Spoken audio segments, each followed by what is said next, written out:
To keep your car from slipping on these icy roads, you can actually keep a weight in the back seat of your car. These are the living conditions that SIU students are having to live under. The paint is literally rising and chipping off. But because of the budget cuts, things like this will not be fixed. To save themselves from the flames, residents jumped from the third-story window down to the concrete below. If you are on the job hunt, the last thing you want is to find out that the job you wanted was given to the employer's friend or relative. I would be upset. When looking at popular job websites such as Indeed, they don't realize that their job application may not even be considered due to nepotism. Working in human resources, of course, the issue does come up. Just recently, the Daily Egyptian revealed a case of nepotism right here on SIU's campus. Chancellor Carlo Montemagano created positions for his daughter and son-in-law. When situations like this happen, it can hurt the business in the long term. Stop doing a good job for you, or they're going to stop coming to work. For some, family member is qualified, or they feel that they can work with them better. I'm from the South, and you know, family-owned businesses and stuff, that's very common. As far as the situation on SIU's campus, his family members are still conducting business as usual, and he is not talking about the matter.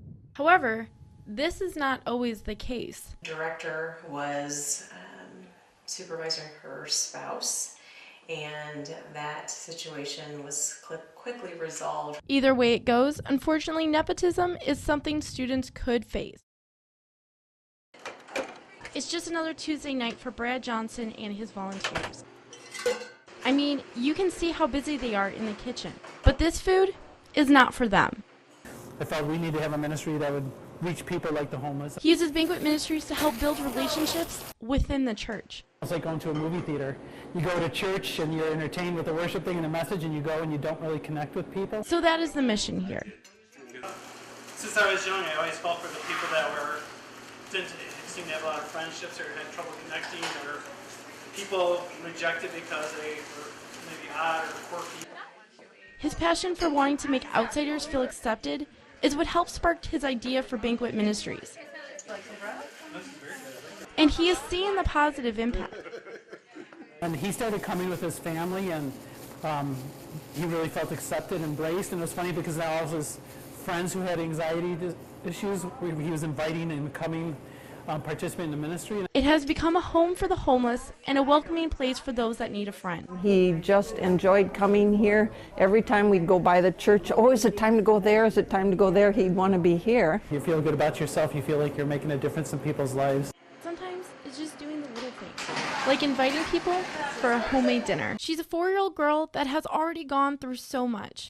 I was like, this is awful. Like, no child, no person deserves to go through this. Jeanette Webb heard through word of mouth of 4-year-old Blakely, who was battling cancer, and she wanted to help. Webb and Blakely's mom started to talk. And she's like, Blakely loves horses. If anybody knew about horses, it was Webb.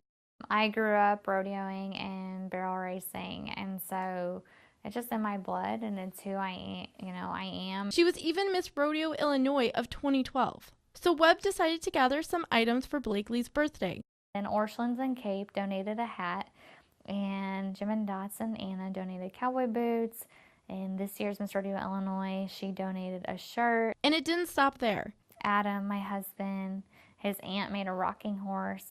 All these things were presented to Blakely at her party. It means a lot to have all the communities to get together and make things that Blakely wants to do come true and make her happy. So we doing our cowboy boots? It was a birthday party that Blakely would always remember in a way most 4-year-olds wouldn't. Knowing what this little girl has been going through, at that time, she didn't have to think about all of that. It was a day she could just be a kid.